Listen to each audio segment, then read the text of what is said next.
बोलो यीशु मसीह की जय। मैं प्रॉफिट सुमनदीप और आपका स्वागत है बिशप अमरदीप मिनिस्ट्री में। प्रभु आपको ब्लेस करे और आप आशीष को पाएं प्रभु यीशु मसीह के नाम से। राजाओं का राजा, प्रभु का प्रभु, वो सर्वशक्तिमान दयालु अनुग्रहकारी पिता परमेश्वर की जय जयकार, जय जयकार, जय जयकार और जय जयकार होती रहे। और निश्चय प्रभु आप लोगों को ब्लेस करे और आप आशीष को पाएं, आप अनुग्रह पाएं प्रभु यीशु मसीह के नाम से। और क्रिसमस का महीना है, आशीषों का महीना है। ब्लेसिंग लेते रहें, आशीष लेते रहें प्रभु के नाम से। और ज़्यादा से ज़्यादा अपनी प्रार्थना को बढ़ाएं, वचन पढ़ने को बढ़ाएं, प्रार्थना को बढ़ाएं कि प्रभु की बड़ी बड़ी आशीष आप लोग लेने वाले हो, प्रभु का अनुग्रह आप पर होने हो। और निश्चय प्रभु की हजूरी में आप रहें ज़्यादा से ज़्यादा, क्योंकि देखिए जिसने आज का मैं दिन दिखाया उसके लिए कोई बड़ी बात नहीं है। जैसे जिसका समय होता है प्रभु उस समय को बढ़ा भी देते हैं। बाइबल में आपने पढ़ा होगा। और निश्चय प्रभु हमसे प्यार करते और हमारी बातों को जानते हैं। कुरनेलियुस पास स्वर्गदूत आया था कि तेरी प्रार्थनाएं प्रभु की हजूरी में पहुंची हैं। सब कुछ करने वाला वो यहोवा परमेश्वर है। हालेलुया।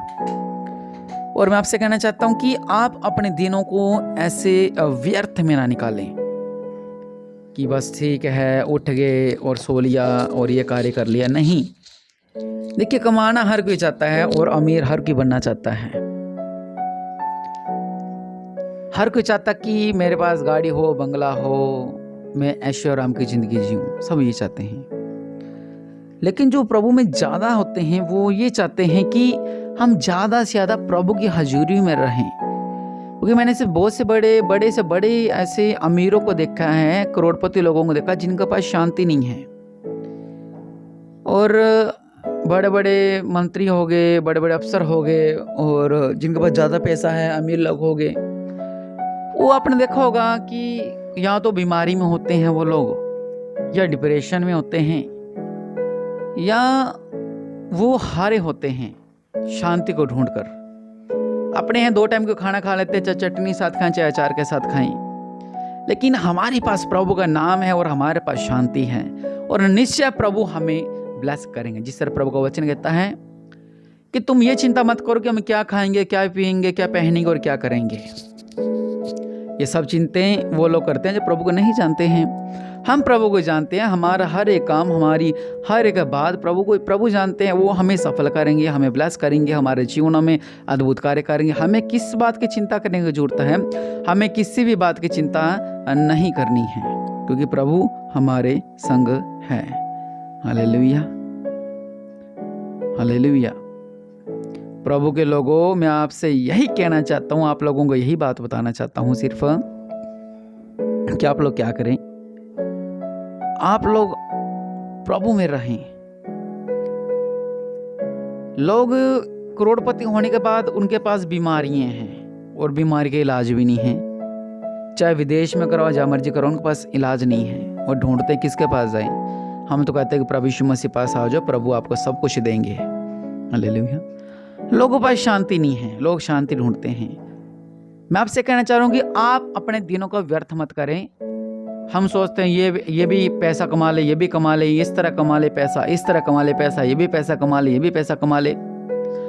लेकिन प्रभु के लोगों, जितना हो सके आप कमाई भी करें, लेकिन प्रभु के लिए भी समय को निकालें। बहुत से ऐसे लोग जो प्रभु के लिए समय नहीं निकालते हैं। एक मनुष्य है, मान लो वो इतना बिजी कि उसका एक दिन में 1 लाख कमाता, बहुत बिजी है वो, बहुत बिजी है। अचानक उसके साथ कुछ ऐसा घटित हो गया, ऐसा रोग हो गया, या कोई एक्सीडेंट हो गया, कोई हादसा हो गया कि वो मंचे पर है, उसका इलाज चल रहा है। तो डेली का वो 1 लाख रुपए कमा रहा था, वो उसका कमाई का फायदा क्या हुआ जब उसके पास वो नाम ही नहीं है जो सब नामों से ऊंचा है। जो वो अपने इलाज नहीं करा पा रहा, वो उस चीज का क्या कर सकता है कि उसकी मौत का कोई समय नहीं है। आज मैं आपको वचन में सी बात समझाना चाहता हूं। अगर हम पवित्र वचन पढ़ते हैं, पवित्र बाइबल का, आइए बाइबल में से पढ़ते हैं नीति वचन 9:11। वचन कहता है, मेरे द्वारा तो तेरी आयु बढ़ेगी और तेरे जीवन के वर्ष अधिक होंगे।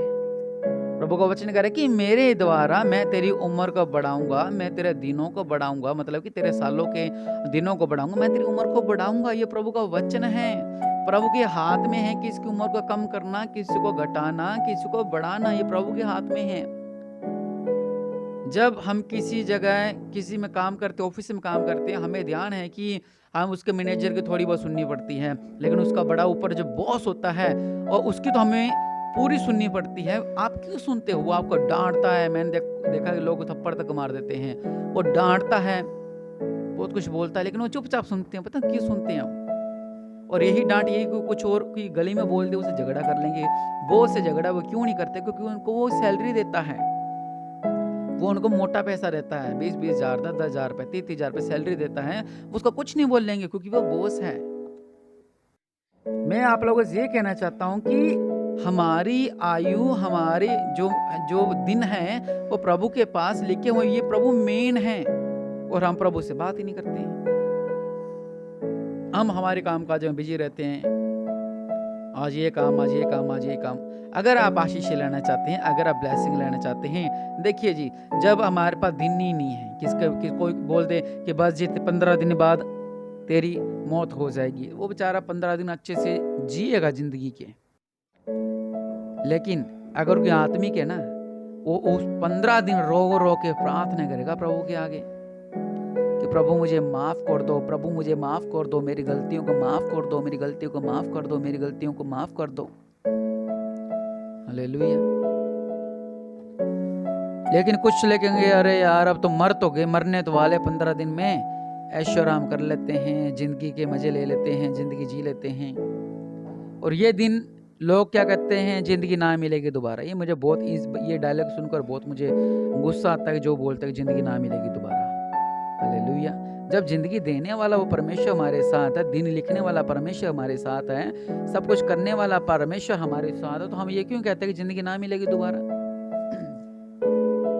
क्योंकि सब कुछ करने वाला यहोवा परमेश्वर है, जिंदगी देने वाला प्रभु परमेश्वर है। लोग कहते हैं बस जी लो जिंदगी, बस कुछ पल की जिंदगी है, लेकिन नहीं।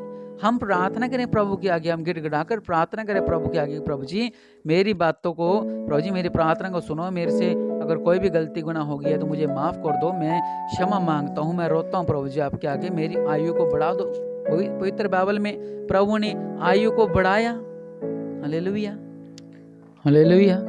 हिजकिया ने कुछ गलत किया, प्रभु ने क्या कहा, अगर आप पढ़ना चाहे दूसरा राजा 20 में, तब उसने दीवार की ओर मुंह फेर कर, वचन कहता है कि यहोवा यूं कहता है कि तू अपने घराने के विषय को आगे देनी हो तो दे दे, क्योंकि तू ना बचेगा तू मर जाएगा। प्रभु ने साफ कह दिया कि तू मर जाएगा। हालेलुया, क्योंकि तूने प्रभु की दृष्टि में बुरा किया है। हालेलुया। और फिर क्या हुआ? इसने सोचा चल मैं मरना तो है ही है, जिंदगी ना मिलेगी दोबारा, जिंदगी के मजे ले लो। नहीं, उसने क्या किया? तब उसने दीवार की ओर मुंह फेर कर यहोवा से प्रार्थना करके कहा, हे यहोवा मैं विनती करता हूँ, स्मरण कर कि मैं सच्चाई और खरे मन से अपने आप को तेरे सम्मुख जानकर चलता आया हूँ, और जो तुझे अच्छा लगता है वही मैं करता आया हूँ। तब हिजकिय्याह फूट फूट कर रोया।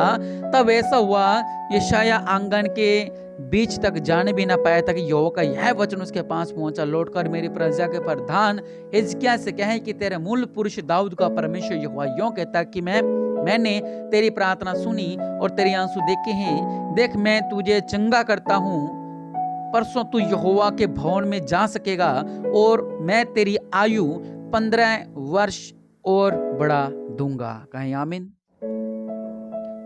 हमारा वचन क्या है आज का? मेरे द्वारा तो तेरी आयु बढ़ेगी और तेरे जीवन के वर्ष अधिक होंगे। और हम क्या कहते हैं, जिंदगी ना मिलेगी दोबारा, ऐसा ऐसा ऐसा ऐसा। प्रभु के लोगों, धन कमाओ, पैसा कमाओ, काम पे जाओ, अच्छी बात है, लेकिन ज्यादा से ज्यादा समय प्रभु को दो। अगर आप आशीष चाहते हैं, अगर आप घर में बरकत चाहते हैं, सब कुछ चाहते हैं, तो पैसा धुआं की तरह उड़ जाएगा घर में, जितना मर्जी कमा लो। हालेलुया। इसलिए प्रभु के समीप आ जाएं, प्रभु के पास आ जाएं, ताकि प्रभु आपके जीवनों में अद्भुत कार्य कर सके और आप चमत्कारों को पा सकें और आप आशीषों को पा सकें। अगर आप ऐसा नहीं चाहते हैं तो बात अलग है। अगर आप चाहते हो कि जिंदगी ना मिलेगी दोबारा, मरना तो है ही है, सब ने एक दिन, तो ऐसा करते हैं चलो अभी जिंदगी जी लेते हैं, तो ये गलत है। वचन कह रहा है कि 15 साल उसकी और उम्र बढ़ा दी। अभी तक जो था वचन कहता है कि ये शायद अभी आंगन में ही था, वो रोने लगा, चीखने लगा, प्रभु ये सुनी, नहीं प्रभु जी तूने क्या कर दिया, मेरे साथ आपने गलत कर दिया, मेरा ऐसा हो गया, आपने मेरा बिजनेस डुबा दिया, आपने मेरे घर में संकट ला दिए, आपने मेरे घर में मुसीबतें ला दी। ऐसा कुछ नहीं बोला, वो सिर्फ क्या बोला, वो रोने लग गया, वो प्रार्थना करने लग गया, वो गिड़गिड़ाने लग गया। और हमारे एक काम नहीं होता, हम क्या कहते हैं, प्रभु की मैं ना चर्च में जाऊंगा, ना भवन में जाऊंगा, ना मैं आराधना करूंगा, ना मैं स्तुति करूंगा। और कुछ लोग ऐसे हैं, मैंने लोगों को देखा है, वो बेचारे जो व्हाट्सएप का ग्रुप है उसको नहीं खोलते, जो मसीहों का ग्रुप है व्हाट्सएप उनको नहीं खोलते। मैं क्या करना है, मान लो उनकी चर्च का ग्रुप है वो भी नहीं वो लोग खोलते, कहते उसको खोलकर क्या करना है। और वचन पढ़कर आमीन भी नहीं लिखते हैं, अगर खोल भी लिया तो वचन पढ़कर आमीन भी नहीं लिखते। क्यों? उनको नाराजगी है परमेश्वर से कि मेरे घर के हालात ऐसे क्यों हैं, मेरे परिवार के हालात ऐसे क्यों हैं, मेरे बिजनेस के हालात ऐसे क्यों हैं। अरे प्रभु ने आपको सांस दे रखा है, इससे बढ़कर आपको क्या चाहिए। हालेलुया। यही दिन होते हैं परखने के, ये दिन होते परीक्षाओं के। फिर लोग कहते कब तक परीक्षा चलेगी, तब तक परीक्षा चलेगी जब तक आप आत्मिक मजबूत नहीं होते।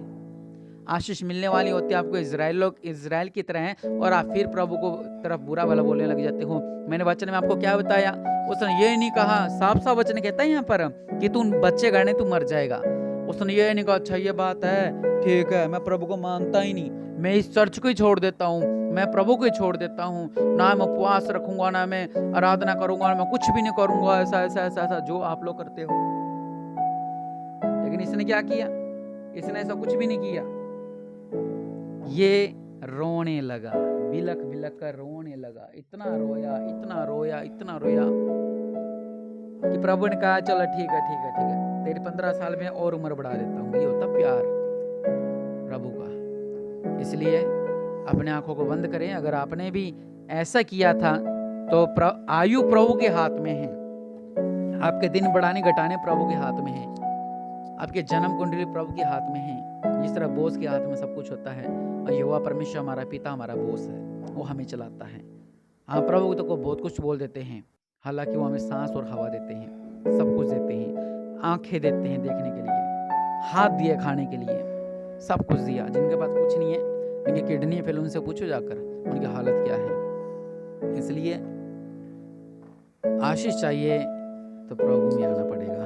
आना तो है ही, कहने मतलब कि अगर आशीष चाहिए, आप चाहते हो कि मेरी उम्र बढ़े, मेरे बच्चों की उम्र बढ़े, तो प्रभु में चलना पड़ेगा सही तरीके से। हालेलुया। वचन कहता है नीति वचन 9:11 कि मेरे द्वारा तो तेरी आयु बढ़ेगी और तेरे जीवन के वर्ष अधिक होंगे। हालेलुया, आमीन। अपने आंखों को बंद करें, आइए प्रार्थना करते हैं। दया करने वाले परमेश्वर प्रभु महान है, आप राजों का राजा, प्रभु का प्रभु, सर्वशक्तिमान, दयालु, अनुग्रहकारी मेरे पिता। दया करने वाले परमेश्वर प्रभु जी, इस वचन के द्वारा मेरे पिता आप जिससे बात करना चाहते हैं आप उससे बात करें। मैं जानता हूँ कि आपने किसी को इस प्रार्थना के द्वारा बचाने के लिए मेरे मुंह से इन शब्दों को निकालना मेरे पिता, और जो मेरी इस प्रार्थना को सुन रहा है मेरे पिता, इसका हृदय सिद्ध जाए मेरे पिता, वापिस लौट आए मेरे पिता, उड़ाऊ पुत्र की तरह मेरे पिता परमेश्वर प्रभु जी। आपके घरों में, आपके भवन में, आपके पास लौट आए मेरे पिता परमेश्वर प्रभु, क्योंकि आप सब कुछ करने वाले परमेश्वर हैं। आप इनका जीवन में अद्भुत कार्य करो मेरे पिता परमेश्वर प्रभु जी। दया करने वाले अनुग्रहकारी मेरे पिता, इनके जीवनों में अद्भुत कार्य करता मेरे पिता, ये ब्लेसिंग पाए, आशीष पाए मेरे पिता परमेश्वर प्रभु। अनुग्रह देने वाले परमेश्वर प्रभु जी, इन लोगों के जीवन में अद्भुत कार्य करो मेरे पिता परमेश्वर प्रभु जी। सर्वशक्तिमान मेरे पिता, इन्हें ब्लेस करो, इन्हें ब्लेस करो, इन्हें ब्लेस करो, इन्हें ब्लेस करो मेरे पिता। आज मेरे इस प्रार्थना के बाद जो अपने घुटने टेक कर मेरे पिता आपके आगे गिड़गिड़ाकर प्रार्थना करता अपने हालातों को लेकर मेरे पिता, उनकी प्रार्थना को सुनो और उन्हें ब्लेस करो मेरे पिता। आप जानते हैं मेरे पिता इनकी प्रार्थना को मेरे पिता, और इनका जीवन में अद्भुत कार्य करो, ये आशीष को पाएं प्रभु यीशु मसीह के नाम से, आमीन।